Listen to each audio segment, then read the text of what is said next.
वंदन अभिनंदन, वंदन अभिनंदन, वंदन अभिनंदन, वंदन अभिनंदन, वंदन अभिनंदन। गुजरात यूनिवर्सिटी आपणी, गुजरात यूनिवर्सिटी आपणी, विद्यातणु तपोवन। वंदन अभिनंदन, वंदन अभिनंदन, वंदन अभिनंदन, वंदन अभिनंदन। राष्ट्र चेतना कला साधना खेल भावना विकसे, विश्व मानवी बनी गुजराती, विश्व सकल માં વિલસે। સ્નેહ સંપ સહકારની સાથે દેતી તું સન્મતિ, સૌના સાથને સંગાથે સૌ સિદ્ધ કરે ઉન્નતિ। પ્રેમ બંધુતા સમાનતાના પલ પલ પ્રસરે સ્પંદન। वंदन अभिनंदन, वंदन अभिनंदन, वंदन अभिनंदन, वंदन अभिनंदन, वंदन अभिनंदन, वंदन अभिनंदन, वंदन अभिनंदन।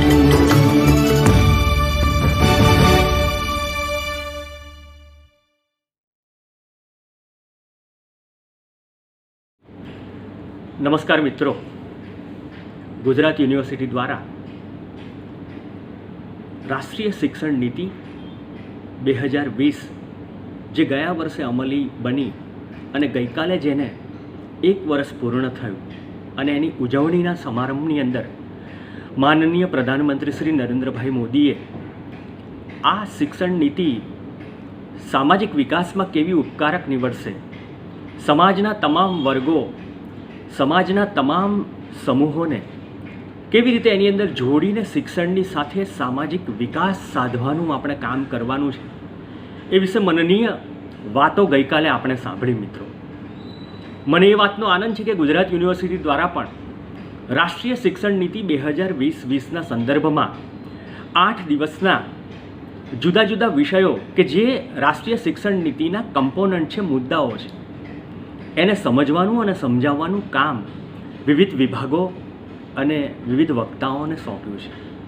આ સાથે આપણે જે વર્ગખંડની અંદર શિક્ષણની પ્રવૃત્તિ કરીએ છીએ, પણ પહેલી વાર કોઈ શિક્ષણ નીતિ હોય એ શિક્ષક પોતે જ સમજાવે અને એ સાથે વર્ગખંડમાં આવતા વિદ્યાર્થીને પણ સમાજ જીવનની અંદર શિક્ષિત કરવાની સાથે સાથે સમાજને શિક્ષિત કરવાનું પણ કામ વિદ્યાર્થીઓ અને અધ્યાપકોને જોડવાની સાથે આમાં જોડાયેલું છે મિત્રો।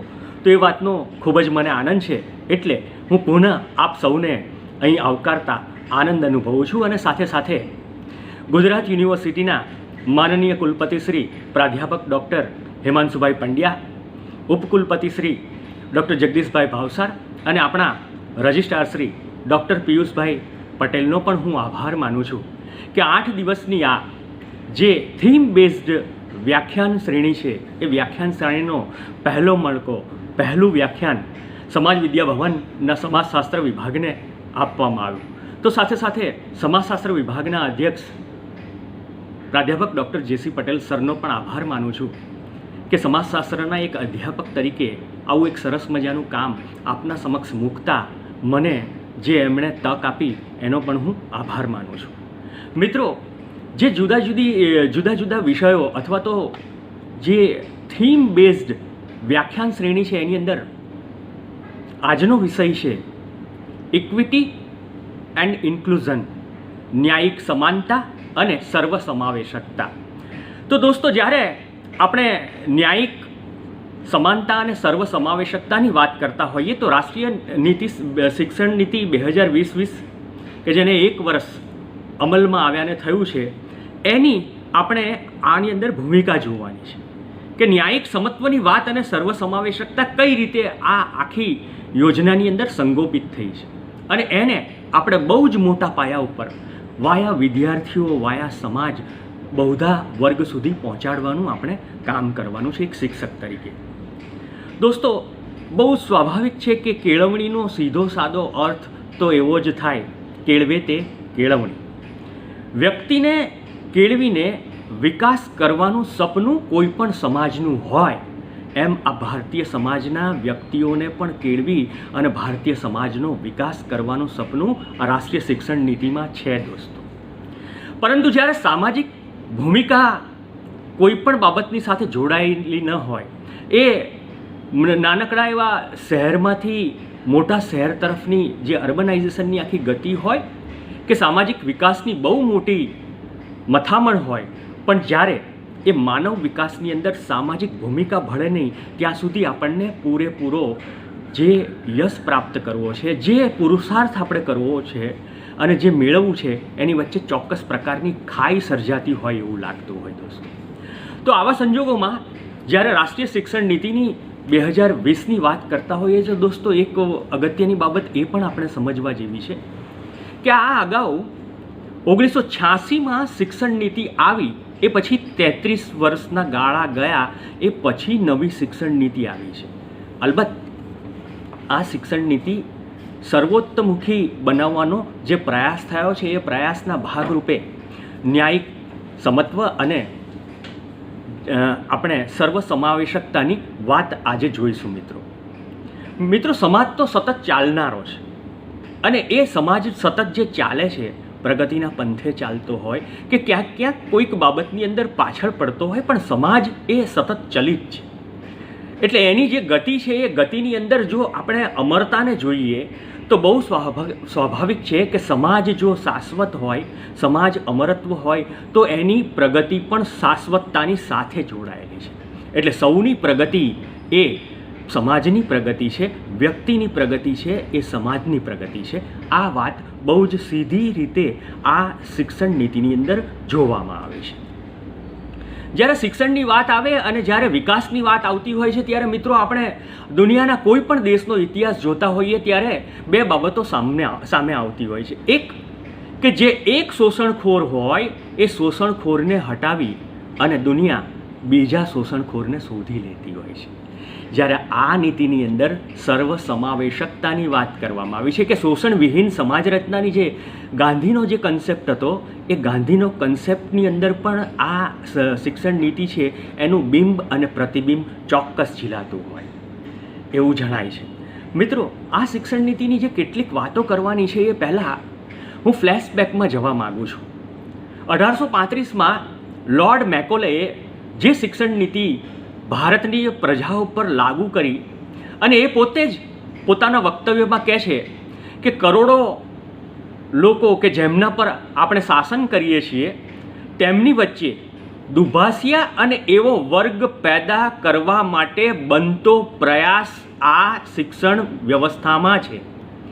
એટલે મેકોલેની જે આખી શિક્ષણ નીતિની આપણે ટીકા કરતા હોઈએ છીએ તો એનું તો મૂળ મુદ્દો એ જ હતો કે લોહી અને વર્ણની દ્રષ્ટિએ હિન્દી હોય, પરંતુ રસ, રુચિ, અભિપ્રાય, નીતિમત્તા અને સૌથી અગત્યની બાબત વૈચારિક રીતે પણ એ ભારતીય સંસ્કૃતિને ભૂલે અને અંગ્રેજી સંસ્કૃતિને અપનાવે.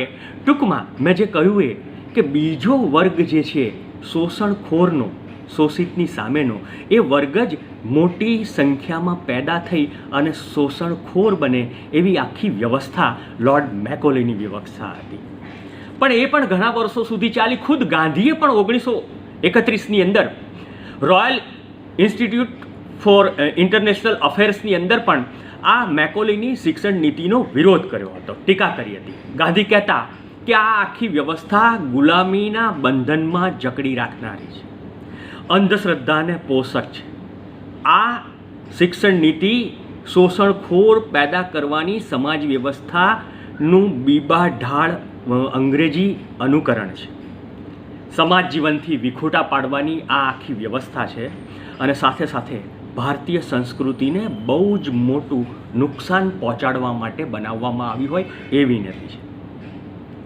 આચાર્ય કૃપલાની મેકોલેની આ નીતિને ગાંધીના સહારે સમજાવતા એવું કહે છે કે મેકોલેએ આ શિક્ષણ વ્યવસ્થાને આધારે બે જ્ઞાતિ આપી. એક અંગ્રેજી જાણનાર અને બીજી અંગ્રેજી નહીં જાણનાર. આ બે નાતની આપણે જો આખી વ્યવસ્થા કેવી ઊભી થઈ હતી એ જોઈએ દોસ્તો. તો એમાં એવું છે કે પહેલી જ્ઞાતિ, પહેલી નાત અંગ્રેજી જાણનાર જે નથી જાણતી એ જ્ઞાતિને તુચ્છકારથી જુએ. જ્ઞાતિ વ્યવસ્થાની અંદર કેદ ભારતીય સમાજ વ્યવસ્થાની અંદર આવી જ્ઞાતિઓ એ મેકોલેએ આપી અને એ વર્ષો સુધી આપણે એ શિક્ષણને આધારે સમાજ જીવનની અંદર અનેક મોટા દુષ્પરિણામો જોયા. આપણે આઝાદી મેળવી, પરદેશી સોલ્જર્સ અને પરદેશી સિવિલિયન્સને તો પાછા પરદેશ મોકલ્યા નહીં, પરદેશ મોકલી દીધા, પણ પરદેશી કેળવણીકારો જે હતા આ મેકોલે જેવા, એ લોકોના વિચારોને, એમની કેળવણીની નીતિને આપણે જે પરદેશ મોકલી દેવાની હતી, તિલાંજલિ આપવાની હતી, એ બહુ મોડું થયું. પણ મિત્રો, આપણે ભૂતકાળની વાત નથી કરવી, આપણે વર્તમાનમાં જીવવું છે અને ભવિષ્ય ઉજ્જવળ બનાવવું છે મિત્રો. તો ન્યાયિક સમાનતા અને સર્વસમાવેશકતાની જ્યારે આપણે વાત કરતા હોઈએ રાષ્ટ્રીય શિક્ષણ નીતિ 2020માં, ત્યારે આ શિક્ષણ નીતિમાં બંધારણના મૂળભૂત અધિકારોનું સંગોપન થયેલું જોવા મળે છે. વધુ દ્રઢ રીતે જે વંચિતો છે એમને પોતાના અધિકારો ઉપયોગમાં લેવાની તક મળવાની છે અને આ તક બંધારણીય રીતે તો મળે જ છે, પણ ક્યાંક કશી ખામી સર્જાય, ક્યાંક ઉણપ સર્જાતી હોય તો આ રાષ્ટ્રીય શિક્ષણ નીતિના અન્વયે એ ખામીને દૂર કરવાનો બહુ જ મોટો હિમાલયી પ્રયાસ આની અંદર જોવામાં આવે છે દોસ્તો. એટલે આપણે ખૂટતો પુરુષાર્થ પણ આમાં જોડવો છે અને સાથે સાથે નવોન્મેષ જન્માવવાની, ઇનોવેટિવ આઈડિયાઝ દ્વારા શિક્ષણને વધારે ને વધારે ઉન્નત બનાવી અને ભારતને વિશ્વગુરુ બનાવવાની પણ આમાં નેમ છે. એટલે નવોન્મેષ જન્માવવાની સાથે એને વિસ્તારવાની પણ વાત છે. જ્યારે યુનિવર્સિટી ગ્રાન્ટ્સ કમિશન શિક્ષણ સંશોધન અને વિસ્તરણની વાત કરતું હોય તો આપણે આ શિક્ષણ સંશોધન અને વિસ્તરણની વાત વર્ગખંડમાં આવેલા વિદ્યાર્થીઓની સાથે શેર કરી અને સમાજ સુધી વિસ્તારી અને થોથા સૂઝની સાથે સાથે કોઠા સૂઝ પણ, આપ ડાપણ પણ પેદા કરવાનું છે એવી વાત બહુ સરસ મજાની રીતે રાષ્ટ્રીય શિક્ષણ નીતિમાં વ્યક્ત થઈ છે. દોસ્તો, આપણી પાસે સૌથી વધારે યુવાનો છે. વિશ્વનો સૌથી યુવા દેશ ભારત છે. આ સૌથી યુવાન દેશ હોય ત્યારે આપણી પાસે એવી પ્રતિબદ્ધતા હોવી જોઈએ કે આ યુવાનો જ કંઈ પણ બદલાવ લાવી શકે છે. જો ક્રાંતિ કરવી હોય તો ઘરડા ગાડા વાળે એ કહેવત તો છે જ, પણ આ ઘરડા ગાડા વાળે એની અંદર યુવાની ભળી જાય તો ચોક્કસ આપણને સફળતા મળતી હોય છે. જ્યારે આપણી પાસે સૌથી મોટી સંખ્યામાં યુવાનો છે, આપણું વસ્તી વિષયક ચિત્ર એવું કહે છે કે સમગ્ર વિશ્વની અંદર ભારતમાં સૌથી વધારે પ્રમાણમાં યુવાનો છે, કામ કરતો વર્ગ છે, દોડનારો વર્ગ છે, ધગસપૂર્વક નવું ઝીલી અને આગળ લઈ જનારો આ યુવાન છે. ત્યારે આપણે કોગ્નિટિવ કેપિટલ પેદા કરી શકીએ એવું ચોક્કસ આ રાષ્ટ્રીય શિક્ષણ નીતિમાં જોવા મળે છે. તો સાથે સાથે જે તક વંચિત છે એમને સૌથી વધારે પ્રમાણમાં તક આપી અને તમામ ભારતીયોને સામાજિક વિકાસમાં જોડવાની નેમ વ્યક્ત કરવામાં આવી છે દોસ્તો. જ્યારે આપણે ભારતના વિકાસની વાત કરીએ, ઉન્નત ભારતની વાત કરીએ, ઉચ્ચ ભારતની વાત કરીએ તો બહુ જ સમજવા જેવી બાબત એ છે કે તમામ ભારતીયો જે 100% ભારતીયો છે એ 100% ભારતીયોએ એક થઈને પોતાનો પરિશ્રમ રેડવો પડે. આ જ પરિશ્રમમાંથી આપણે પારસમણી પેદા કરી શકતા હોઈએ. તો વ્યક્તિની ગુણવત્તાનું પ્રગટીકરણ થાય તો સાથોસાથ પ્રશ્નોમાંથી માર્ગ સુજાડે એ કેળવણી જો કહેવાતી હોય તો કેળવણીનો આ એક નવો આયામ 2020થી જે દાખલ થયો છે એ આપણને ભવિષ્યમાં ખૂબ જ આગળ લઈ જાય એવું લાગે છે દોસ્તો. શાળા એટલે શું અને કોલેજ એટલે શું? તો કે શાળા અને કોલેજ આ બંનેની અંદર જ્યારે આપણે એની સામાન્ય સમજ મેળવતા હોઈએ તો એવું થાય કે વિદ્યાર્થીઓ ભણતા હોય, અધ્યાપકો ભણાવતા હોય અને સાથે સાથે અધ્યાપકો પોતે પણ ભણતા હોય. આ વિદ્યાર્થીઓનું ભણવાનું, અધ્યાપકોનું ભણાવવાનું, સાથે સાથે અધ્યાપકોનું ભણવાનું અને હવે વિદ્યાર્થીઓને પણ આપણે ભણતા કરવાની સાથે સાથે સમાજને ભણાવતા કરવાના છે દોસ્તો. નવી રાષ્ટ્રીય શિક્ષણ નીતિની આ બહુ જ મોટી બાબત એ છે કે આપણે વર્ગખંડને ચોક ડસ્ટર અને વર્ગખંડની દુનિયામાંથી વિદ્યાર્થીને બહાર લઈ જઈ અને સમાજની સામે એને લઈ જવાનો છે અને એ સમાજને પોતે ભણાવવાનું કામ કરે. આ પોતાને ભણાવવાનું, વિદ્યાર્થીને ભણાવવાનું એટલે શું? તો કે આપણી જે નબળી કડીઓ છે એ નબળી કડીઓને વધારે ને વધારે પ્રમાણમાં મજબૂતી બક્ષવાની. તો કેવી મજબૂતી બક્ષવાની? તો કે જ્યારે વર્ગખંડ સમાજ વિમુખ બનાવવાની વાત કરીએ તો એ શિક્ષણની સાથે સમાજનું સીધું સંધાન કરવાનો આપણો એક પ્રયાસ હોય છે. ઇક્વિટી અને ઇન્ક્લુઝનની અંદર ન્યાયિક સમત્વ અને સર્વસમાવેશકતામાં આ બહુ જ મહત્ત્વની બાબત છે. આપણે જાતિગત ભેદભાવો અને સામાજિક વર્ગ છે એ લગભગ સીધી નજરે દેખાય નહીં એવી રીતે અદૃશ્ય તો થઈ ગયા છે, પણ ક્યાંક ને ક્યાંક એવી સ્થિતિ જ્યારે આપણે એ સંદર્ભના આંકડા જોઈએ, સામાજિક વિકાસ કે શૈક્ષણિક વિકાસના આંકડા જોતા હોઈએ ત્યારે એ વાતો આપણને ચોક્કસ ઉડીને આંખે વળગતી હોય છે જો તમારી પાસે આંકડાને આધારે સમાજને સમજવાની દ્રષ્ટિ હોય તો એક મોટી અસમાનતા આપણા વચ્ચે એ છે કે સોશિયો ઇકોનોમિક ડિસએડવાન્ટેજીસ ગ્રુપ, જેને તમે વંચિતો તરીકે ઓળખી શકો, આપણા દેશના વંચિતો, આ વંચિતોના વિકાસની વાત કરી છે. સોશિયો ઇકોનોમિક ડિસએડવાન્ટેજીસ ગ્રુપની અંદર કોણ આવે? એસસી, એસટી, ઓબીસી, ધાર્મિક લઘુમતી, મહિલાઓ અને બહુ જ મહત્ત્વની બાબત એટલે જે દિવ્યાંગ વિદ્યાર્થીઓ આપણે કહીએ છીએ.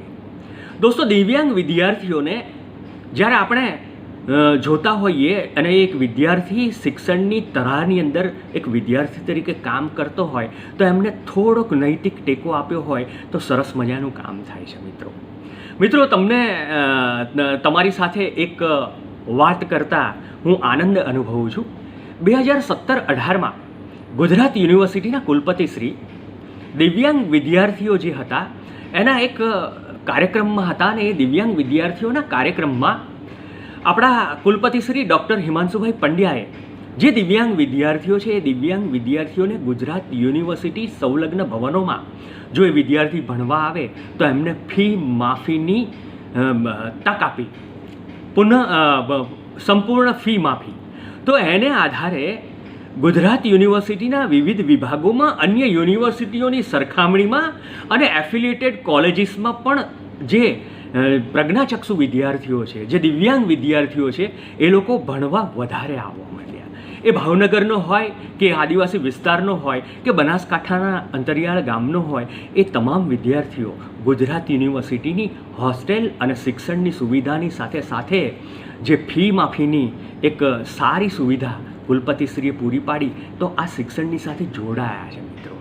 અને સમાજશાસ્ત્રના વિદ્યાર્થીઓ તરીકે બે વિદ્યાર્થીઓનું ગૌરવ પણ લેવાનું મન થાય કે બે વિદ્યાર્થીઓ બેન્કિંગ સર્વિસ રિક્રુટમેન્ટ બોર્ડમાં બેન્કિંગ પરીક્ષા પાસ કરી અને આજે બેંકના કર્મચારી તરીકે એ દિવ્યાંગ વિદ્યાર્થીઓ સેવારત પણ થયા છે.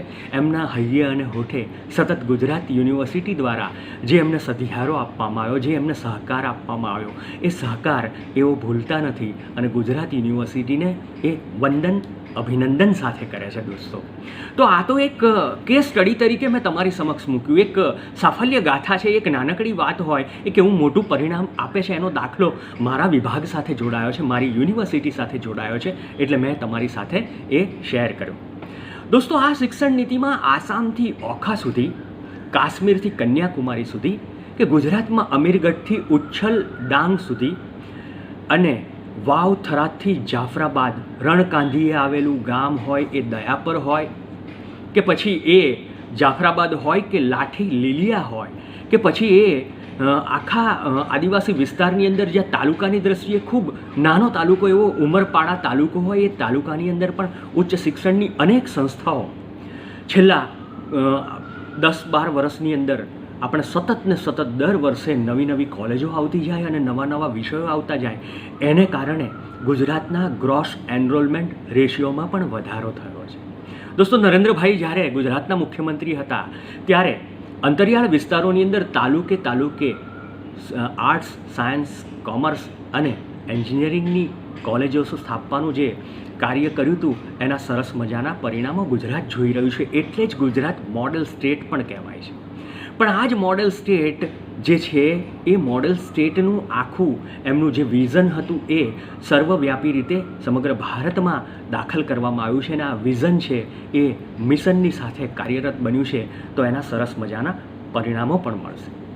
દોસ્તો, જ્યારે ન્યાયિક સમત્વની વાત આવે છે ત્યારે SC ST OBC મહિલાઓ, ધાર્મિક લઘુમતીઓ, દિવ્યાંગોની સાથે સાથે શહેરી અને ગ્રામીણ વિસ્તારના વિદ્યાર્થીઓમાં પણ કોઈ પણ પ્રકારની અસમાનતા ન રહે અને શિક્ષણનો હક એમને સર્વને એક સમાન રીતે મળે એવું પણ આની અંદર જોવામાં આવ્યું છે.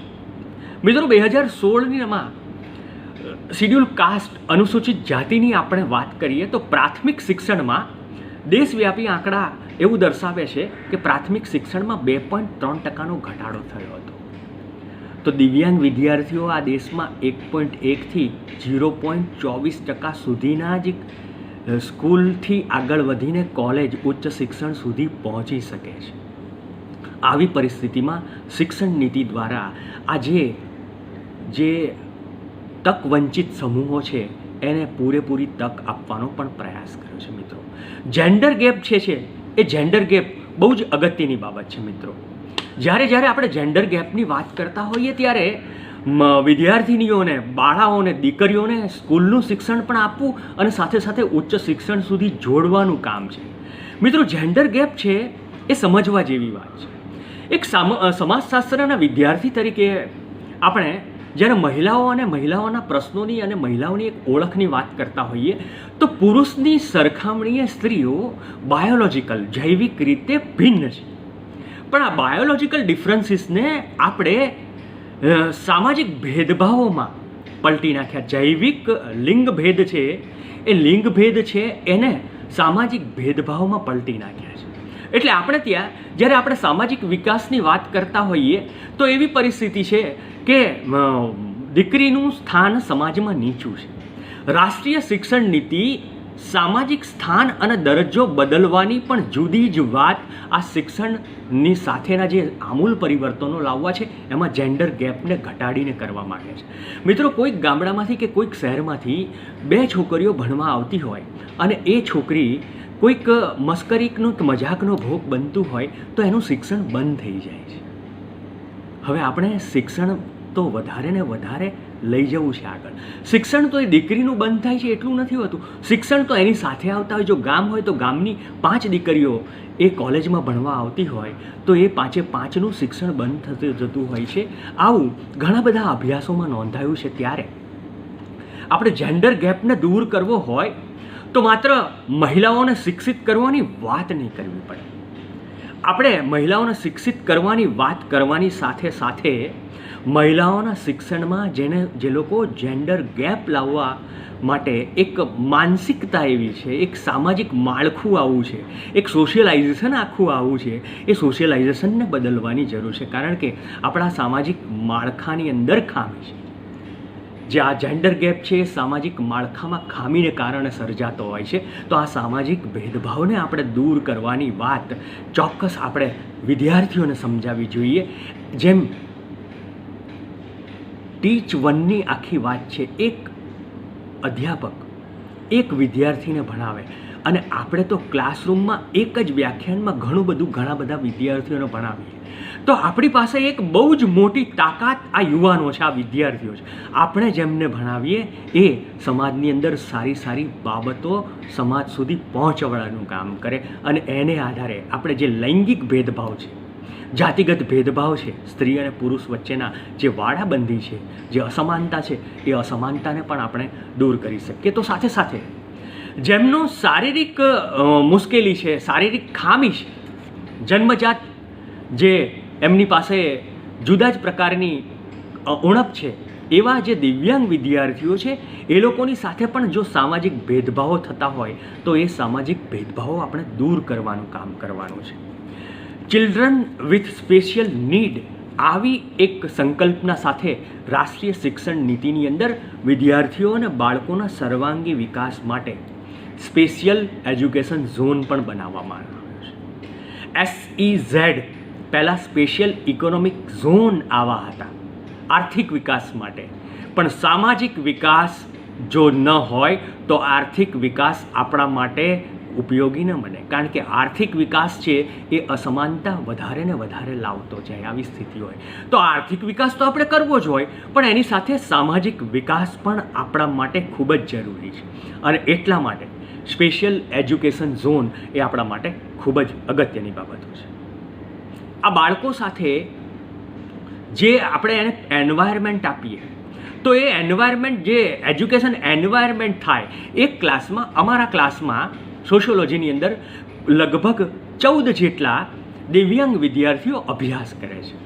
તો અમારા વિભાગ દ્વારા આ દિવ્યાંગ વિદ્યાર્થીઓના મદદ માટે બીજા વિદ્યાર્થીઓને એમને જે જરૂરી હોય, સમાજશાસ્ત્રના વિદ્યાર્થી છે એટલે સમાજશાસ્ત્રનું જે કન્ટેન્ટ હોય, અભ્યાસક્રમના મુદ્દાઓ હોય, એ તો એને વિડીયો રેકોર્ડ કે ઓડિયો રેકોર્ડ સાથે આપવામાં આવે, પણ સાથે સાથે જો એ સ્પર્ધાત્મક પરીક્ષાની તૈયારી કરતા હોય તો એમને કેટલાક વિદ્યાર્થીઓ સમજાવે, એમને સરળ દાખલાઓ હોય એ દાખલાઓનું ગણિત સમજાવવાનું કામ કરે, અને મજાનું ગણિત સાથે એમને પણ સ્પર્ધાત્મક પરીક્ષામાં સફળ થવાની એક સરસ મજાની વ્યવસ્થાની અંદર આ જે વિદ્યાર્થીઓ છે એ વિદ્યાર્થીઓ સ્પેશિયલ ચાઇલ્ડને મદદરૂપ બનતા હોય છે.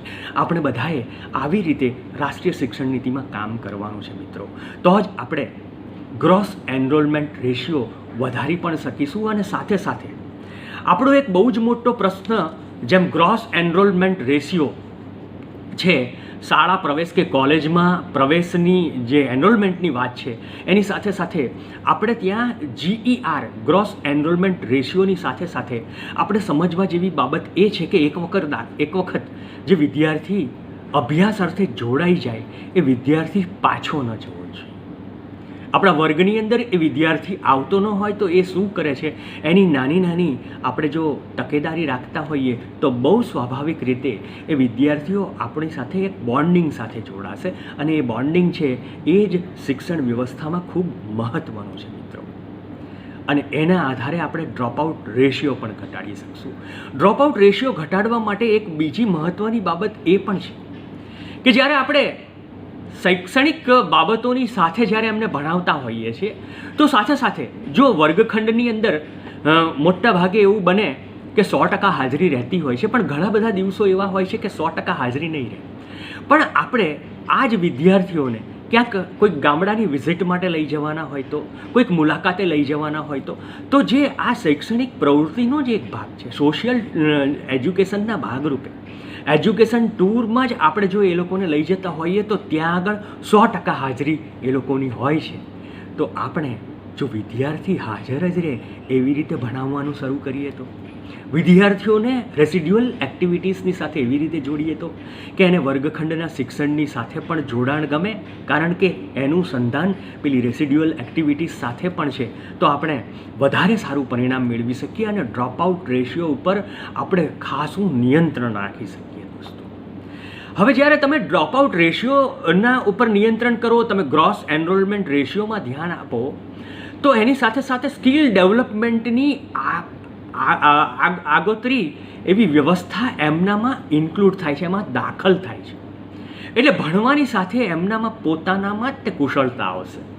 આ કુશળતા એ સમાજને સમજવા માટે જુદી જુદી રીતે એ વ્યવસ્થિત રીતે વર્તન કરતો જાય, વિચારતો થાય અને એમની સાથે વાત કરતો થાય, એટલે બહુ સ્વાભાવિક છે જે રોજગારીના બજારમાં જે જરૂરિયાત છે એ જરૂરિયાત આપોઆપ ભણતરના ભાર વગર એ વિદ્યાર્થીની અંદર વિકસિત થશે. અને એને આધારે આજનો જે આપણો શિક્ષિત બેરોજગારીનો જો પ્રશ્ન હોય તો એ શિક્ષિત બેરોજગારીનો પ્રશ્ન પણ આપણે જુદી જ રીતે ઉકેલી શકીએ. અને એ જુદી રીતે ઉકેલ એટલે એમ્પ્લોયેબિલિટીની અંદર, રોજગાર ક્ષમતાની અંદર પણ આપણે વધારો કરી શકીએ. દોસ્તો, રાષ્ટ્રીય શિક્ષણ નીતિ 2020માં ન્યાયિક સમત્વ અને સર્વસમાવેશકતાની વાતો જુદી જુદી રીતે સરસ મજાની રીતે વ્યક્ત થઈ છે. એક નીતિ હોય એ નીતિની અંદર મુદ્દાગત સમજણ આપણે આપવામાં તો આવી જ હોય મંત્રાલય દ્વારા, પણ એક વિદ્યાર્થીની સાથે આપણે સતત સાથે રહીએ છીએ. આ દેશની અંદર વિદ્યાર્થીઓ ઉપર જેટલો આપણે આશા રાખીએ છીએ, જેટલી આપણે વિદ્યાર્થીઓ ઉપર એમ ઈચ્છીએ છીએ કે કર્તવ્યની સાથે એમની સાથે આશા હોય છે, તો આ દેશને સૌથી મોટી આશા શિક્ષકો ઉપર પણ હોય છે. કારણ કે શિક્ષક છે એ ભવિષ્યનું નિર્માણ કરનારા હોય છે. ચાણક્ય આપ સૌને યાદ છે, ચાણક્યનું સૂત્ર પણ યાદ છે. તો દોસ્તો, આપણી પાસે એક બહુ મોટી તાકાત છે કે વિદ્યાર્થીઓ આપણી સાથે જોડાયેલા છે. To educate to children means to love children. શિક્ષણ એટલે બાળકોને ચાહવું. જો આવો જ અર્થ આપણે સામાન્ય રીતે તારવતા હોઈએ તો આપણે તો ઇનસાઇડર્સ છીએ. શૈક્ષણિક તંત્રમાં ટીચર્સ એ બહુ જ મોટો વાહક છે. અને શિક્ષણની અંદર જે શિક્ષક કામ કરે છે એ ઇનસાઇડર્સ તરીકે કામ કરે છે. તો સાથે સાથે એ તંત્રમાં રહેલો હોય એટલે પોલિસીને વધારે સમજી અને વધારે ને વધારે એ પોલિસીને વિકસિત કરવાનું કામ પણ આ શિક્ષકનું હોય છે. તો હું એવી આશા રાખું કે શિક્ષણ નીતિ જે 2020 દાખલ થઈ છે એની અંદર એક શિક્ષક તરીકે ન્યાયિક સર્વસમાવેશકતાની સાથે સાથે આપણે જે જેન્ડર ગેપ દૂર કરવો છે, આપણે દિવ્યાંગ વિદ્યાર્થીઓ, SC ST OBC, ધાર્મિક લઘુમતીઓ, ઘણી બધી બક્ષીપંથની જ્ઞાતિઓ છે, 147 જ્ઞાતિઓ છે, એમાંથી બહુ જ ઓછી જ્ઞાતિઓએ શૈક્ષણિક વિકાસ સાધીને સામાજિક સ્થાન અને દરજ્જો બદલાવી શક્યા છે. આ પણ એક બંધારણને કારણે શક્ય બન્યું છે. SC STમાં પણ એ જ સમૂહોના અનેક યુવાનો, અનેક યુવતીઓ આજે પણ શિક્ષણની સાથે જોડાયા નથી, અથવા તો શિક્ષણમાં જોડાયા પછી શિક્ષણ એમને કોઈ પણ કારણોસર શિક્ષણ છોડવું પડ્યું છે. તો એવા વિદ્યાર્થીઓ શિક્ષણની સાથે જ જોડાયેલા રહે. જે નથી જોડાયેલા એમને શિક્ષણની સાથે જોડવાનું પણ કામ આપણું છે, આપણી સાથે જોડાયેલા વિદ્યાર્થીઓનું છે. અને આ વિદ્યાર્થીઓ સાથે આપણે નવું ભારત, વિકસિત ભારત અને ભવિષ્યનું ઉજ્જવળ ભારત બનાવવાની સંકલ્પના રાષ્ટ્રીય શિક્ષણ નીતિની અંદર જોવામાં આવે છે. મિત્રો, સમાજશાસ્ત્ર વિભાગના મદદનીશ પ્રાધ્યાપક ડૉક્ટર સંગીતાબેન પટેલ પણ આ વિષય ઉપર જ આપની સાથે વાત કરવા માટે અહીંયા ઉપસ્થિત થાય છે.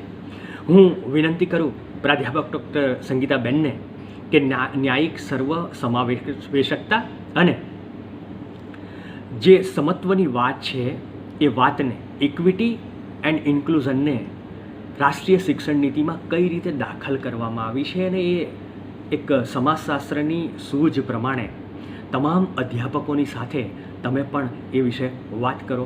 હું વિનંતી કરું પ્રાધ્યાપક ડૉક્ટર સંગીતાબેનને કે તેઓ તેમનું વક્તવ્ય રજૂ કરે.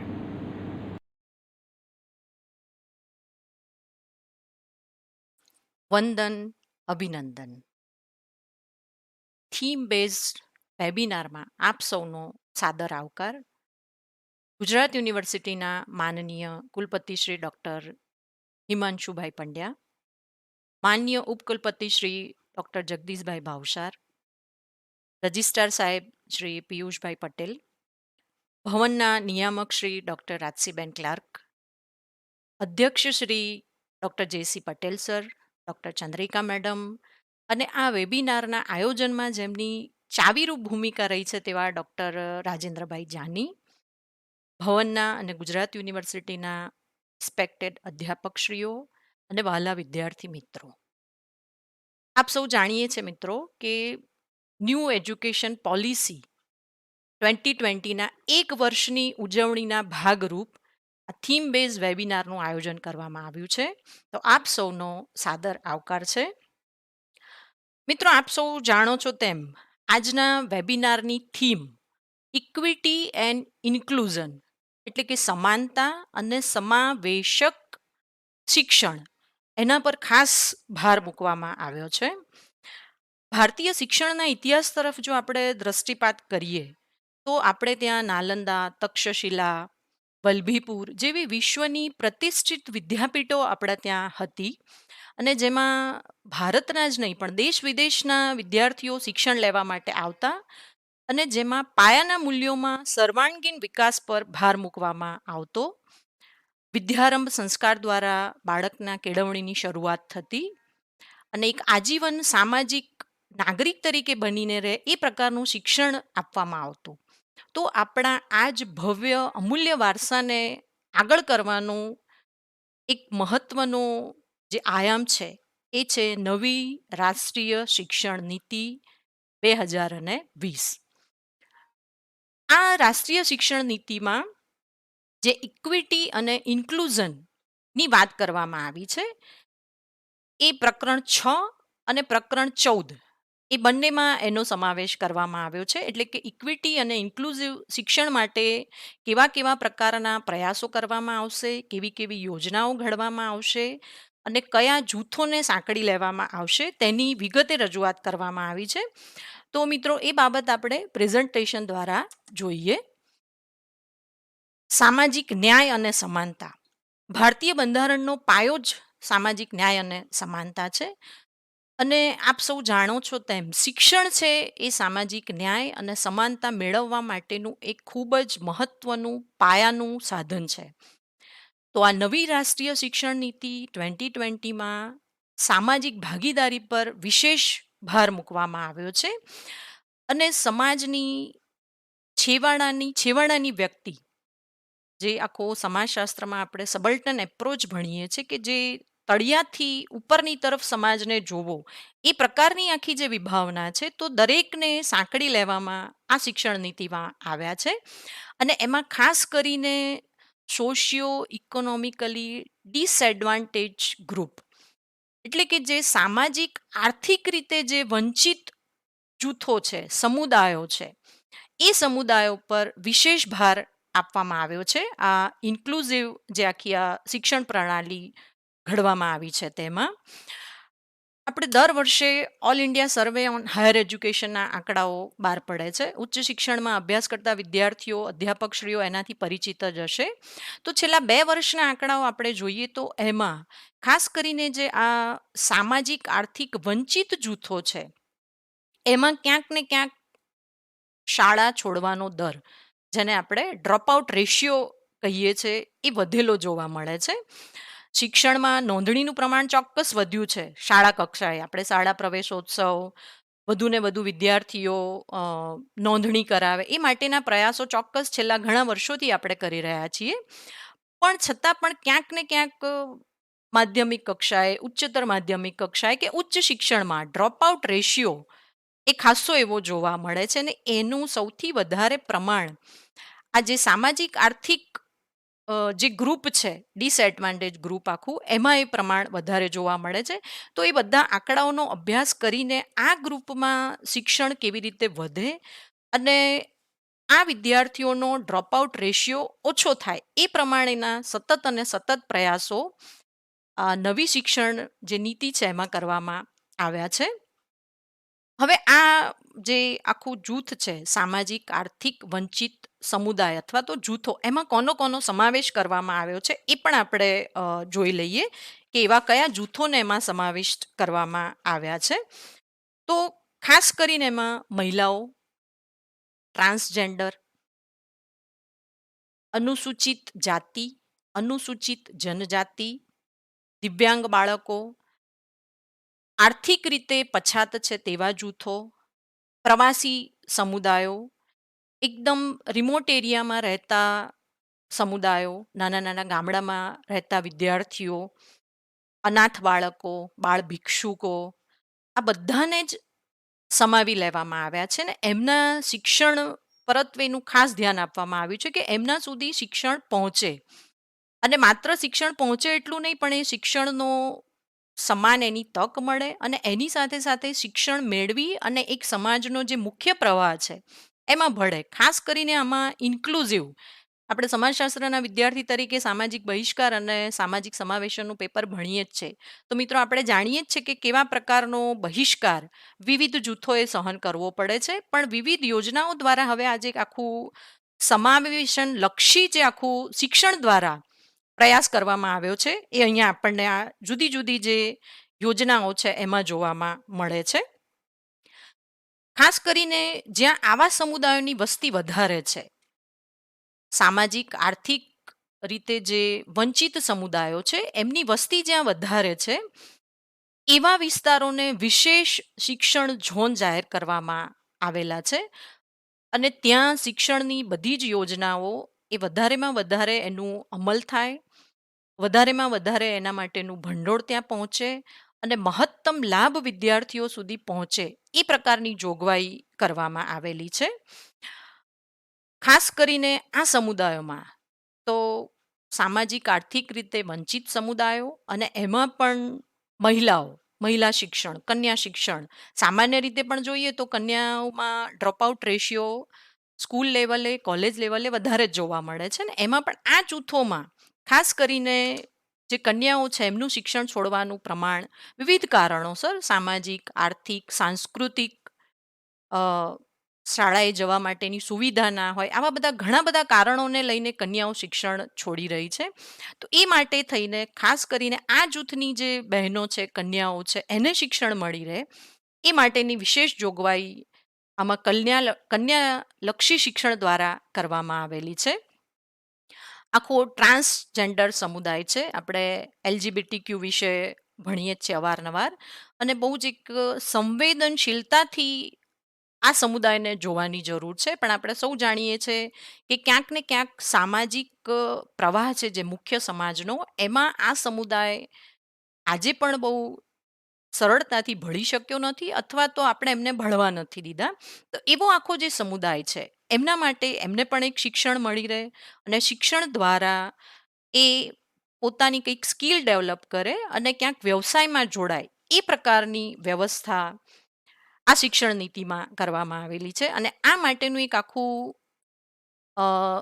ઇન્ક્લુઝિવ ફંડ, સમાવેશન ભંડોળ આખું તૈયાર કરવામાં આવેલું છે કે જે આ સમુદાયની કન્યાઓ છે, ટ્રાન્સજેન્ડર જે વ્યક્તિઓ છે એમના માટેની વિશેષ આમાં જોગવાઈ કરવામાં આવેલી છે.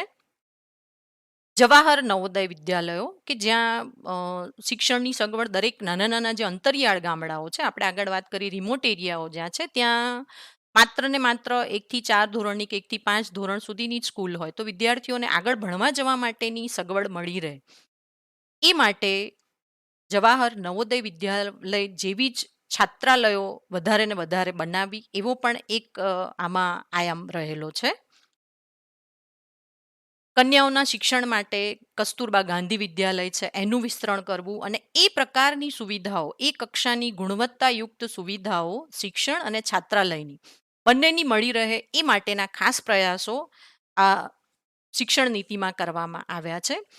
ખાસ કરીને અહીંયા જ્યારે આપણે સમાવેશનની વાત કરીએ છીએ અને એમાં પણ સર્વ સમાવેશન, સમાનતાને આધારે, તો દિવ્યાંગ બાળકોના શિક્ષણને આ નીતિમાં ખૂબ જ મહત્વ આપવામાં આવ્યું છે. આપણી સાથે આપણા વર્ગમાં લગભગ એવરેજ એવરી યર 12 થી 15 વિદ્યાર્થીઓ આ કક્ષામાં આવે છે અને આપણે એમને વિશેષ વિદ્યાર્થીઓ તરીકે ઓળખીએ છીએ. મિત્રો, આપણે બધા તો એઝ અ ક્લાસમેટ, એમના અધ્યાપક તરીકે આપણે એમને મદદ કરીએ જ છીએ. પણ બધે જ અને વિદ્યાર્થીઓનો જે આપણે આખા એમના વિડીયો રેકોર્ડ કરેલા છે, એમના જે અનુભવો છે અહીંયા યુનિવર્સિટીમાં ભણ્યા પછીના, તો એમને જે અહીંયા અમદાવાદમાં ગુજરાત યુનિવર્સિટીમાં જે પ્રકારનો આવકાર મળે છે, જે પ્રકારનું વાતાવરણ મળે છે, જે એક એક્સેપ્ટન્સ મળે છે, એવું બીજે નથી મળતું એવું વિદ્યાર્થીઓએ પોતે કહેલું છે. તો એક આ બહુ જ સંવેદનશીલ બાબત છે કે જે શારીરિક અને ક્યાંક અક્ષમતા છે ને એના કારણે શિક્ષણમાં એના કંઈક અવરોધો આવે છે. તો એ બાળકો માટે ખાસ જોગવાઈઓ આ શિક્ષણ નીતિમાં કરવામાં આવેલી છે.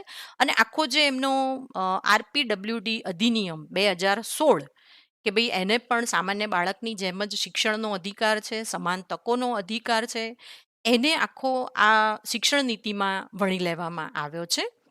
અને એ બાળકો માટે વિશેષ ટેકનિકલ સુવિધાઓ, એ બાળકની ક્ષમતાને આધારે, કારણ કે દરેક બાળક જે ડિસેબલ છે તો એની જે ડિસેબિલિટીની જે પ્રમાણ છે એ દરેક બાળકમાં જુદું જુદું હોય છે. તો એને આધારે એ પ્રકારનો ક્ષમતાલક્ષી અભ્યાસક્રમ ઘડવો, એ પ્રકારેનું આખું એનું મૂલ્યાંકન કરવું. અને વિદ્યાર્થી જો ઓછી ડિસેબિલિટી ધરાવતો હોય તો એ સામાન્ય બાળકો સાથે જ ભણે, એટલે જે એનામાં એક પ્રકારની લઘુતા ગ્રંથિ જે આવે છે એ ના આવે એવી પણ જોગવાઈ આ નવી શિક્ષણ નીતિમાં કરવામાં આવેલી છે. અને ખાસ કરીને એવા બાળકો જે બાળકો વધારે પડતા ડિસેબલ છે અને શાળાએ આવવા માટે સમર્થ નથી, તો એવા વિદ્યાર્થીઓના વાલીઓને ચોક્કસ પ્રકારની તાલીમ આપવામાં આવશે અને એક ગૃહ શિક્ષણની પણ એવા બાળકો કે ભાઈ શિક્ષક એમના ઘરે જઈને ભણાવશે એ પ્રકારની પણ એક વ્યવસ્થા આ નવી શિક્ષણ નીતિમાં કરવામાં આવેલી છે કે વાલીઓને પણ એ અંગે જાગૃત કરવામાં આવશે અને એક એને સહાયક શિક્ષણ પણ એના ઘરે જઈને એને શિક્ષણ આપશે. તો આ પ્રકારની જો શિક્ષણની સુવિધાઓ વિશેષ વિદ્યાર્થીઓને મળે તો એ ચોક્કસ ઘણા આગળ જઈ શકે. ક્ષમતાલક્ષી આખો અભ્યાસક્રમ ઘડવાની એમાં વાત છે અને એક આખી આ ડિસેબલ વિદ્યાર્થીઓ માટેનો અભ્યાસક્રમ કેવી રીતે ઘડવો, એમનું મૂલ્યાંકન કેવી રીતે કરવું, એમની ડિસેબિલિટીને આધારે એમની ક્ષમતાનો વિકાસ કરવો એ માટેની એક આખી પરખ માર્ગદર્શિકા તૈયાર કરવામાં આવી છે અને માર્ગદર્શિકાને આધારે એમને શિક્ષણમાં સમાવેશન કરવાનો પ્રયાસ કરવામાં આવ્યો છે. તો એક આ વિશેષ જોગવાઈ જે આખા વિશેષ વિદ્યાર્થીઓ છે એમના માટે કરવામાં આવેલી છે.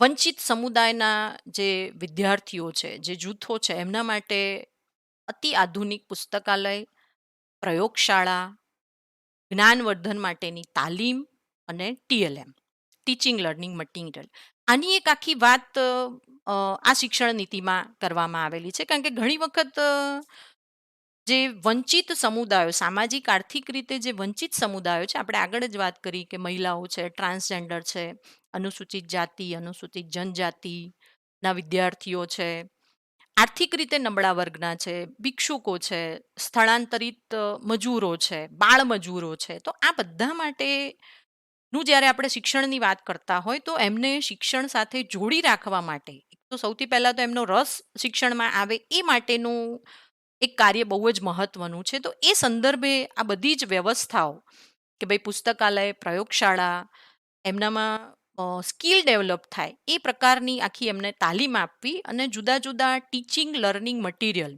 એક આખો ક્રિયા દ્વારા શિક્ષણ કે જ્હોન ડુઈએ પણ વાત કરી છે, બહુ જાણીતા કેળવણીકાર, અને આપણા મહાત્મા ગાંધીજીએ પણ જે 3Hની કેળવણીની વાત કરી હતી કે બાળક રમતા રમતા શીખે અને એના બાળકના ઉત્તમ અંશોનું પ્રકટીકરણ એટલે કેળવણી. તો આખી જે આખી આપણી ભારતીય ફિલોસોફી છે એને પણ એક આખું આ સમાવેશન સાથે સાંકળવામાં આવેલું છે. આગળ જોઈએ તો એમાં અનુસૂચિત જાતિ, અનુસૂચિત જનજાતિના જે વિદ્યાર્થીઓ છે અને દરેકને શિક્ષણ મેળવવાનો સમાન અધિકાર મળી રહે. શિક્ષણ મેળવવાનું આપણે મફત અને ફરજિયાત શિક્ષણ તો ઘણા વર્ષોથી કર્યું જ છે, પણ છતાં પણ ક્યાંક ને ક્યાંક આપણને અસમાનતા એમાં જોવા મળે છે અને ખાસ કરીને જે આવા વિસ્તારો છે ત્યાં શિક્ષણનું પ્રમાણ ઓછું છે. તો ત્યાં શિક્ષણનું પ્રમાણ વધે એ માટેની વિશેષ શિષ્યવૃત્તિઓ એ વિદ્યાર્થીઓને આપવી અને શિષ્યવૃત્તિ મેળવવા માટે અત્યારે તમને ખબર છે કે ભાઈ આપણે SC, ST, OBCની શિષ્યવૃત્તિ લેવી છે તો એના માટેનું એક અલગ પોર્ટલ છે, તમારે અલગ ફોર્મ ભરવું પડે. મહાત્મા ગાંધીની જે આખી ચાલે છે શિષ્યવૃત્તિ એના માટેનું એક અલગ પોર્ટલ છે. ICSSRમાંથી આપણે શિષ્યવૃત્તિ લેવી હોય તો એના માટેનું અલગ પોર્ટલ છે. મૌલાના આઝાદ શિષ્યવૃત્તિ લેવી હોય તો એના માટે તમારે અલગ પોર્ટલ છે. તો આ બધી જે એક કોમ્પ્લિકેશન બધા છે કે ભાઈ અલગ અલગ જગ્યાએથી તમારે ફોર્મ ભરવાના, વિદ્યાર્થીને એની જાણ હોય પણ ખરી અને ના પણ હોય. તો આ બધાના નિરાકરણ રૂપે એક આખી સિંગલ વિન્ડો સિસ્ટમની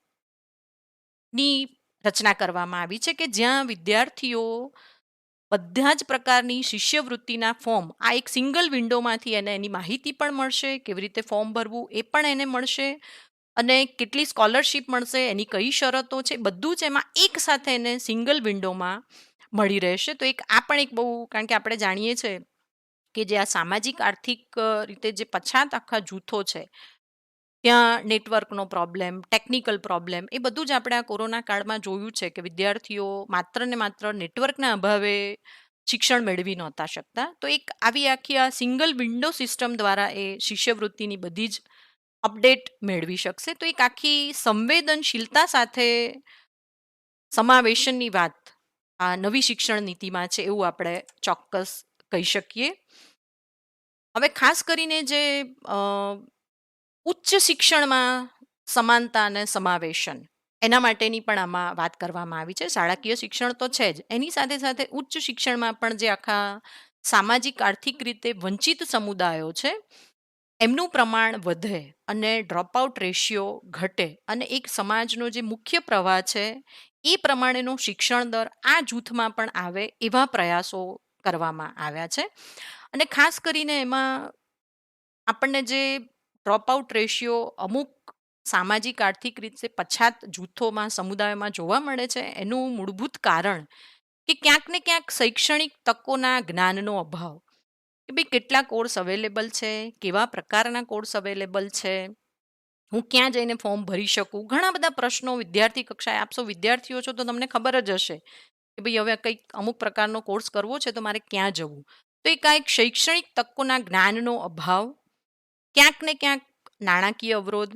ભાઈ આપણે જવું છે, સરસ મજાના કોર્સ વિશે માહિતી આપણને મળી ગઈ, પણ આપણી પાસે એટલી બધી નાણાકીય વ્યવસ્થા નથી અને એને કારણે આ જૂથના જે વિદ્યાર્થીઓ છે એ ઉચ્ચ શિક્ષણમાં જઈ શકતા નથી. તો એક આ નાણાકીય અવરોધ પણ છે.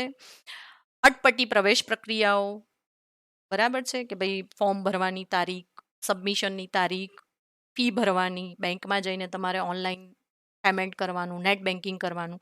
તો આ બધી પ્રક્રિયાઓ પણ ક્યાંક આ સમુદાયના જે જૂથો છે એમના માટે થોડીક હેક્ટિક હોય છે, એમને થોડુંક બહુ જ અનુકૂળ નથી આવતું અને એને કારણે ક્યાંક ને ક્યાંક ઉચ્ચ શિક્ષણમાં એમનો ડ્રોપઆઉટ રેશિયો વધારે જોવા મળે છે. એની સાથે સાથેના ભૌગોલિક અને ભાષાકીય અવરોધો આ પણ એક બહુ જ મોટી સમસ્યા છે સામાજિક આર્થિક વંચિત જૂથો માટેની, કે ભાઈ એકદમ અંતરિયાળ આદિવાસી ગામડાની ત્યાં આદિવાસી બોલી બોલાતી હોય અને જે શિક્ષક છે એ શિક્ષક એ ગુજરાતી ભાષામાં ભણાવતા હોય, તો એ વિદ્યાર્થીઓ માટે એમની બોલી છોડી અને ભાષા સમજવી, ગુજરાતી ભાષા સમજવી પણ એક એમના માટે એક અવરોધ હોય છે.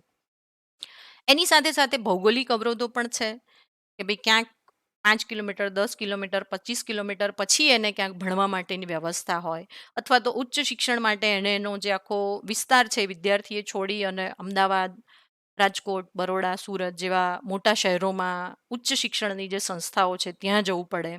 તો આ બધા અવરોધોને કારણે ક્યાંક ને ક્યાંક ઉચ્ચ શિક્ષણમાં આ જૂથોની ટકાવારી આપણને ઓછી જોવા મળે છે અને ડ્રોપઆઉટ રેશિયો વધારે જોવા મળે છે. તો આ બધા કારણો, આ અંગેના ચોક્કસ એમણે અભ્યાસો કરાવેલા છે અને સંશોધનોને આધારે આ વિદ્યાર્થીઓને ઉચ્ચ શિક્ષણમાં સમાનતા અને સમાવેશન થાય એવા પ્રયાસો માટે વિવિધ યોજનાઓ કરવામાં આવી છે. એમાં ખાસ કરીને એક તો જાતિ સંતુલન વધારવું, એટલે કે યુવકો અને યુવતીઓની સંખ્યામાં બેલેન્સ કરવું. તમે ઉચ્ચ શિક્ષણમાં જોજો, મોટે ભાગે યુવકોનું પ્રમાણ ઉચ્ચ શિક્ષણમાં એટલે યુજી અને પીજી લેવલે અથવા પીએચડી કક્ષાએ વધારે જોવા મળે છે. તો એ સંતુલન વધારવાવાળી વાત પણ અહીંયા છે. એની સાથે સાથે જે સામાજિક આર્થિક રીતે વંચિત સમુદાયો છે એમને વધુ આર્થિક સહાય આપવી. એમના માટે વિદ્યાર્થીઓને જે કંઈ પણ પ્રશ્નો હોય, કોર્સને લગતા હોય, એડમિશનને લગતા હોય, શિષ્યવૃત્તિને લગતા હોય, તો એ માટેના સંપર્ક કાર્યક્રમો યોજવાની વ્યવસ્થા પણ આ શિક્ષણ નીતિમાં છે. પ્રવેશ પ્રક્રિયા અને અભ્યાસક્રમ એમાં પણ સમાવેશન છે. જો વિદ્યાર્થી મિત્રો, અભ્યાસક્રમમાં પણ આપણે સમાવેશન તરફ વળ્યા છે. ગુજરાતનો બહુ જાણીતો માંડગઢનો આખો જે આંદોલન થયેલું, બરાબર, બ્રિટિશરો હતા એ સમયે, તો અત્યાર સુધી ક્યાંય ઇતિહાસના અભ્યાસક્રમમાં એનો સમાવેશ નહોતો, પણ પહેલીવાર હિસ્ટ્રીના અભ્યાસક્રમમાં એ જે આખું માનગઢનું જે આંદોલન થયેલું, કે જે ત્યાંના અનુસૂચિત જનજાતિના લોકોએ બહુ જ બ્રિટિશરોની સામે પડી અને આખો એરિયાને બચાવેલો. તો એ આંદોલન આખું આપણું ગુજરાતમાં જ થયેલું છે, પણ આપણા ગુજરાતના વિદ્યાર્થીઓને, એ વિસ્તારના વિદ્યાર્થીઓને ખબર નથી હોતી. પણ અભ્યાસક્રમમાં આવો સમાવેશ થવાથી આખી એ એક પ્રાદેશિક, કે ભાઈ હા હું આ વિસ્તારનો છું ને અહીંની જ આ ઘટના છે, તો એક વિદ્યાર્થી સીધો અભ્યાસ સાથે, અભ્યાસક્રમ સાથે પોતાની જાતને જોડી શકે છે. આ તો મેં તમને એક ઉદાહરણ આપ્યું. તો આવા આ પ્રકારના એક સમાવેશી અભ્યાસક્રમો ઘડવાની પણ આખી આ શિક્ષણ નીતિમાં જોગવાઈ છે અને એક પોર્ટલ દ્વારા ભારતનો દરેક નાગરિક પોતાનું આમાં ઇનપુટ આપી શકે એવી પણ વ્યવસ્થા કરવામાં આવેલી છે. વિદ્યાર્થીઓ માટેના બ્રિજ કોર્સ તૈયાર કરવા, આ વિદ્યાર્થીઓ માટે વિશિષ્ટ યોજનાઓ જે એમને શિષ્યવૃત્તિને એ બધું મળે છે તો એ છે જ, પણ એની સાથે સાથે એમનું શિક્ષણમાં પ્રમાણ વધે, એમના પ્રશ્નો ઓછા થાય અને એક સમાજના મુખ્ય પ્રવાહમાં ભળે એ માટેની વિશિષ્ટ શૈક્ષણિક યોજનાઓ આ વિદ્યાર્થીઓ માટે કરવામાં આવે છે. હવે ખાસ કરીને જે આ તો બધી વાત થઈ, આપણે જે સમાવેશક શિક્ષણની વાત કરી, કયા કયા જૂથો એમાં સમાવિષ્ટ છે એની વાત કરી. પણ ગઈકાલે શિક્ષણ નીતિનું, આપણી જે નવી રાષ્ટ્રીય શિક્ષણ નીતિ છે 2020, એનું 1 વર્ષ પૂરું થયું અને એની ઉજવણીના ભાગરૂપે જ આજે આપણે આખો આ થીમ બેઝ વેબિનાર કરી રહ્યા છીએ. તો માત્ર ને માત્ર શિક્ષણ નીતિનો આખો એક ગ્રંથ છે, તો એ કાગળ પરની વાતો નથી. ગઈકાલે આપણા માન્ય વડાપ્રધાન શ્રી નરેન્દ્રભાઈ મોદીએ જે અમુક પોર્ટલનું લોન્ચિંગ કર્યું કે જે આખું આ સમાન અને સર્વ સમાવેશક શિક્ષણને આવકારે છે. એમાંથી મેં અહીંયા કેટલાક પોર્ટલ વિશેની હું તમને માહિતી આપવાનો પ્રયત્ન કરીશ કે જેનો લાભ સામાજિક આર્થિક રીતે વંચિત સમુદાયો વધુ લઈ શકે અને એ લોકો વધુ મજબૂત બની શકે. તો એવા આખા આ પોર્ટલ વિશે મેં અહીંયા થોડાક લીધા છે. ઘણા બધા પોર્ટલનું લોન્ચિંગ થયું છે, પણ એમાંથી થોડાક પોર્ટલ વિશેની અહીંયા હું રજૂઆત કરવાનો પ્રયત્ન કરીશ. ખાસ કરીને આ નવી શિક્ષણ નીતિમાં ઓનલાઈન શિક્ષણ ઉપર વધારે ભાર મૂકવામાં આવ્યો છે અને આપણે સૌએ આ જે કોવિડ-19ની જે આખી આપણે 1.5-2 વર્ષનો જે આખા સમય રહ્યો, એમાં આપણે જોયું કે ઓનલાઈન શિક્ષણ કેટલું બધું આપણને ઉપયોગી નીવડ્યું છે. ક્યાંક એના પ્લસ માઇનસ બંને છે, પણ છતાં પણ એના કારણે સાવ વિદ્યાર્થી શિક્ષણ મેળવી જ ના શક્યો એવું નથી થયું. એક એની પાસે એક માધ્યમ ચોક્કસ ઉપલબ્ધ રહ્યું છે. તો એ સંદર્ભે એક ઓનલાઈન શિક્ષણ ઉપર ખાસ ભાર મૂકવામાં આવ્યો છે. તો સૌથી પહેલું આપણે વાત કરીએ દીક્ષા પોર્ટલ.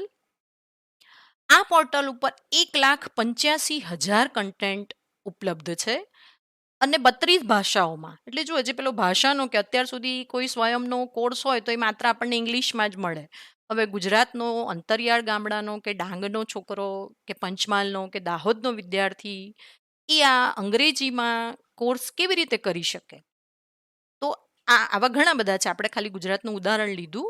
તો આવા અંતરિયાળ વિસ્તારની ના વિદ્યાર્થીઓ પણ મેક્સિમમ લાભ લઈ શકે એ માટે 32 ભાષાઓમાં આ કન્ટેન્ટ ઉપલબ્ધ છે અને નિઃશુલ્ક છે.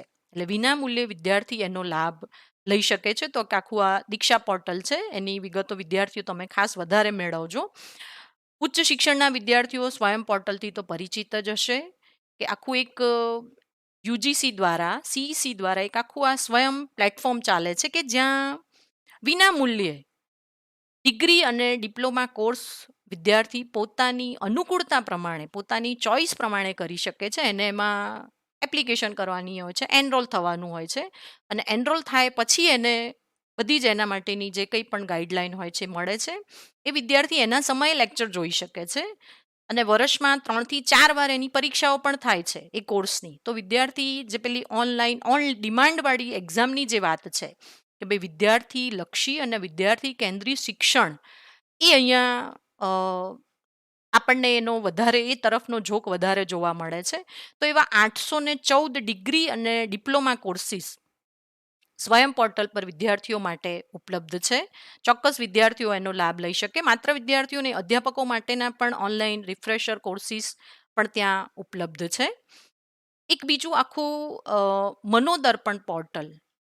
આપણે સૌ જાણીએ છીએ કે બાળક ને શિક્ષણ કે શાળાએ જવું, અને એમાં પણ જ્યારથી પહેલા ધોરણનું બાળક હોય, બીજા ધોરણનું બાળક હોય, તો શિક્ષણ લેવું, શાળામાં જવું એક નાની ઉંમરમાં કુટુંબ સાથે આટલો બધો ઘેરો નાતો હોય અને કુટુંબના લોકોને છોડીને શાળામાં રહેવું 2 કલાક, 4 કલાક, 6 કલાક, એ એડજસ્ટમેન્ટ કરવું વિદ્યાર્થી માટે ક્યાંક ને ક્યાંક પ્રોબ્લેમેટિક હોય છે. અને ધીમે ધીમે એમાંથી પછી એનો અણગમો કે ભાઈ શાળામાં બહુ વધારે પડતું હોમવર્ક આપે, ક્યાંક ને ક્યાંક શાળામાં નિયમોનું વધારે પાલન કરવું પડે, શિક્ષક ભણાવે એ ભણવું પડે. એટલે બાળક જે પોતાની નેચરાલિટી છે, ભાઈ બાળકનો સ્વભાવ ચંચળ છે, આપણે સૌ જાણીએ છીએ. તો એની એ ચંચળતા ઉપર ક્યાંક ને ક્યાંક શાળાકીય શિક્ષણમાં એક નિયંત્રણ આવી જાય છે અને પરીક્ષાનો એને ભાર લાગે છે ધીમે ધીમે. ક્યાંક કોઈક બાળક ઇન્ફિરિયરિટી કોમ્પ્લેક્સથી પીડાય છે. અને એક પરીક્ષાનો ફોબિયા, શાળાનો ફોબિયા. તમે જોજો નાના બાળકોને સ્કૂલે કદાચ મમ્મીઓ આમ એનું બાવડું પકડી અને એને રિક્ષામાં બેસાડે એવા સીન આપણે જોયા હશે. હમણાં છેલ્લા 2 વર્ષથી તો નથી જોવા મળ્યું. પણ નથી જવું ગમતું બાળકોને. તો એના કારણે જે માનસિક બાળકો પીડા સહન કરે છે. 10મા અને 12માનું રિઝલ્ટ આવવાનું હોય ત્યારે વિદ્યાર્થીઓ બહુ જ માનસિક રીતે ટેન્સ હોય છે. આત્મહત્યાનું પ્રમાણ પણ માત્ર ને માત્ર પરીક્ષાને લઈને અથવા તો શિક્ષણની બીકના કારણે યુવાનોમાં 3% જેટલું આત્મહત્યાનું પ્રમાણ જોવા મળે છે એનસીઆરબીના જે ડેટા છે એના પ્રમાણે. તો એક શિક્ષણ તો બાળકના વિકાસ માટે છે, તો આટલો બધો વિરોધાભાસ કેમ? તો આવી બાળકોની જે માનસિક સમસ્યાઓ છે, બાળકોનું માનસિક સ્વાસ્થ્ય જે છે એને સમજી અને એ પ્રકારનું માર્ગદર્શન મળે એ માટેનું આખું એક આ મનોદર્પણ પોર્ટલ તૈયાર કરવામાં આવ્યું છે કે જે વિદ્યાર્થીઓને, વાલીઓને અને શિક્ષકોને એ દરેકને એ ક્યાંક ને ક્યાંક ઉપયોગી થશે. એક આખું દીક્ષા મંચ કરીને પોર્ટલ તૈયાર કરવામાં આવ્યું છે કે જેમાં 1 થી 12 ધોરણ સુધીના 1200થી પણ વધુ અભ્યાસક્રમ આધારિત વિડીયો છે. અને ખાસ એ ભારતીય સાંકેતિક ભાષામાં આ બધા વિડીયો તૈયાર કરવામાં આવેલા છે. તો એનો ચોક્કસ વિશેષ વિદ્યાર્થીઓ છે એ વધારે લાભ લઈ શકે. એક આખું નિષ્ઠા અને નિષ્ઠા 2.0 એક આખું શિક્ષક પ્રશિક્ષણ કાર્યક્રમ. હવે આપણે જાણીએ છીએ કે વર્ગમાં આવતા બાળકો એ પછી શાળાના હોય કે કોલેજના હોય કે ઉચ્ચતર સ્નાતક અનુસ્નાતક વિદ્યાર્થીઓ હોય, દરેક બાળકના રસ, રુચિ, અભિયોગ્યતા જુદા જુદા હોય છે. શિક્ષણ લેવાનો હેતુ પણ દરેક બાળકનો જુદો જુદો હોય છે. દરેક બાળકની શીખવાની રીત, જેને વધુ ઝડપીએ શીખી શકતા વિદ્યાર્થીઓ, મધ્યમ કક્ષાએ શીખી શકતા વિદ્યાર્થીઓ અને ઓછી કક્ષાએ શીખી શકતા વિદ્યાર્થીઓ, એવા 3 ભાગમાં આખી આપણી આ શિક્ષણ પ્રણાલી એને વહેંચે છે. તો એ બધા વિદ્યાર્થીઓને સાથે લઈને ચાલવું એક શિક્ષક માટે ખૂબ જ જરૂરી હોય છે. કારણ કે વર્ગમાં દરેક પ્રકારની સામાજિક, આર્થિક, જૈવિક પૃષ્ઠભૂમિમાંથી વિદ્યાર્થીઓ આવતા હોય છે. એક અંતરિયાળ ગામડાનું બાળક પણ આપણા વર્ગમાં હશે. શહેરના બહુ જ પ્રતિષ્ઠિત વિસ્તારમાંથી આવતો પોશ એરિયાનો બાળક પણ આપણા ક્લાસમાં છે. કોઈક વિશેષ વિદ્યાર્થી પણ છે આપણા ક્લાસમાં. તો આટલું બધું વેરિએશન છે. તો એ વખતે શિક્ષકની ભૂમિકા અહીંયા બહુ જ મહત્વપૂર્ણ બની જાય છે. તો આ બધા વિદ્યાર્થીઓને સાથે લઈને ચાલવું એ માટેનો આખો શિક્ષક પ્રશિક્ષણ કાર્યક્રમ. આ મોટે ભાગે એવું હતું કે તમે બીએડ કરો તો જ તમને આ શિક્ષક તરીકેની તાલીમ મળે. પણ આ નિષ્ઠા અને નિષ્ઠા 2.0 દ્વારા શિક્ષકો અને આચાર્યો એ બંનેને તાલીમ મળી રહે એ માટેના આખા શિક્ષક પ્રશિક્ષણ માટેના એમાં વિવિધ 68 જેટલા વિડીયો મૂકવામાં આવેલા છે કે જેમાં પહેલા ધોરણનું બાળક છે તો એને કેવી રીતે ભણાવવું, 5મા ધોરણનું બાળક છે તો એને કેવી રીતે ભણાવવું, એટલે ટૂંકમાં બાળકની કક્ષાએ જઈને શિક્ષણ કેવી રીતે આપવું, જે આ શિક્ષણ નીતિનો એક બહુ જ મોટો પાયાનો હેતુ છે કે બાળ કેન્દ્રી અથવા તો વિદ્યાર્થી કેન્દ્રી શિક્ષણ. તો એ માટે શિક્ષકોને તૈયાર કરવા માટેનો એક આખો આ અહીંયા પ્રયાસ કરવામાં આવ્યો છે નિષ્ઠા પર. અને આચાર્યો માટેના પણ તાલીમ માટેના અહીંયા વિડીયો મૂકવામાં આવેલા છે. અને છેલ્લી એક બહુ સરસ મજાની વ્યવસ્થા, AI for all, artificial intelligence. મિત્રો, આપણે સૌ જાણીએ છીએ કે આજે જો વૈશ્વિક કક્ષાએ આપણે સ્પર્ધામાં જવું હોય અથવા તો શિક્ષણ મેળવીને સ્કિલ ડેવલપ કરીને ક્યાંક ને ક્યાંક તમારે સારી જોબ મેળવવી હોય, આગળ જવું હોય, તો એ માટે આર્ટિફિશિયલ ઇન્ટેલિજન્સી એ બહુ જ મહત્વની છે. તો અત્યારે સ્કૂલના અભ્યાસક્રમોમાં જ આ બધું કોડિંગ છે, ડેટા સાયન્સ છે, હેન્ડીક્રાફ્ટ, એ બધાનો જ સમાવેશ સ્કૂલ કક્ષાએ કરવામાં આવેલો છે. અને આખું આ તમે આર્ટિફિશિયલ ઇન્ટેલિજન્સીને સમજી શકો એ માટેનો એક આખો 4 કલાકનો કોર્સ મૂકવામાં આવેલો છે કે જે વિનામૂલ્યે વિદ્યાર્થીઓ, શિક્ષકો એનો લાભ લઈ શકે છે. તો આખી આ જે શિક્ષણ નીતિની આપણે વાત કરી કે જે સમાન અને સર્વ સમાવેશક શિક્ષણ નીતિ 2020, એમાં આપણે પ્રકરણ 6 અને 14માં જે કંઈ જોગવાઈઓ છે અને એ જોગવાઈઓને આધારે કયા કયા પોર્ટલ અથવા તો યોજનાઓ શરૂ થઈ એ વિશેની આપણે માહિતી મેળવી. તો એક સામાજિક આર્થિક રીતે વંચિત સમુદાયોના શિક્ષણ તરફ વિશેષ ધ્યાન આ શિક્ષણ નીતિમાં આપવામાં આવ્યું છે. અને જો આ પ્રકારનો આખો એક સમાવેશક શિક્ષણનો ઝોક વધશે તો એ સમુદાયો સમાજના મુખ્ય પ્રવાહમાં પણ ભળવા માટે ખૂબ જ સક્ષમતાથી બહાર આવશે. અને જે વિદ્યાર્થીઓમાં લઘુતા ગ્રંથિ છે એને પણ ક્યાંક ને ક્યાંક આ બધા પ્રયાસો દ્વારા દૂર કરી શકીશું. અને જે શિક્ષણનો મૂળભૂત હેતુ છે કે બાળકના ઉત્તમ અંશોનું પ્રકટીકરણ અને બાળક એક આત્મવિશ્વાસથી બહાર આવી શકે એ પ્રકારનો આખો પ્રયાસ છે. અને ખાસ કરીને આ બધા પ્રયાસોમાં જે ટેકનિકલ છે, જે પ્રકારની આખી શિક્ષણની પદ્ધતિઓ છે, પ્રણાલીઓ છે, એનું પણ એક આખું વિશેષ ચેપ્ટર છે. એની આપણે બહુ અહીંયા વાત નથી કરતા, પણ છતાં પણ જે આખી શિક્ષણની પ્રણાલીઓ છે તો એ પણ બાળક કેન્દ્રી છે કે ભાઈ બાળકને ક્રિયા દ્વારા શિક્ષણ કરાવો કે ભાઈ એને ચિત્ર દોરવા આપો. એટલે બાળકની જે મેન્ટાલિટી છે, આપણે કીધું ને કે ક્યાંક ને ક્યાંક એ માનસિક ડિપ્રેશનનો ભોગ બને છે શિક્ષણના કારણે. તો એ ડિપ્રેશનનો ભોગ ના બને અને એને રસ હોય, એની રુચિ હોય એ પ્રમાણે શિક્ષણ મેળવે એવો ખાસ પ્રયાસ આ શિક્ષણ નીતિમાં કરવામાં આવ્યો છે. તો આ સાથે હું અહીં મારું વક્તવ્ય પૂરું કરું છું. વેબિનારમાં જોડાયેલા તમામ અધ્યાપકશ્રીઓ, વિદ્યાર્થી મિત્રોનો ખૂબ ખૂબ આભાર. ડૉક્ટર રાજેન્દ્રભાઈ જાનીનો ખૂબ ખૂબ આભાર કે મને આ અહીંયા વક્તવ્ય માટેનું એક પરમિશન આપી. Thank you.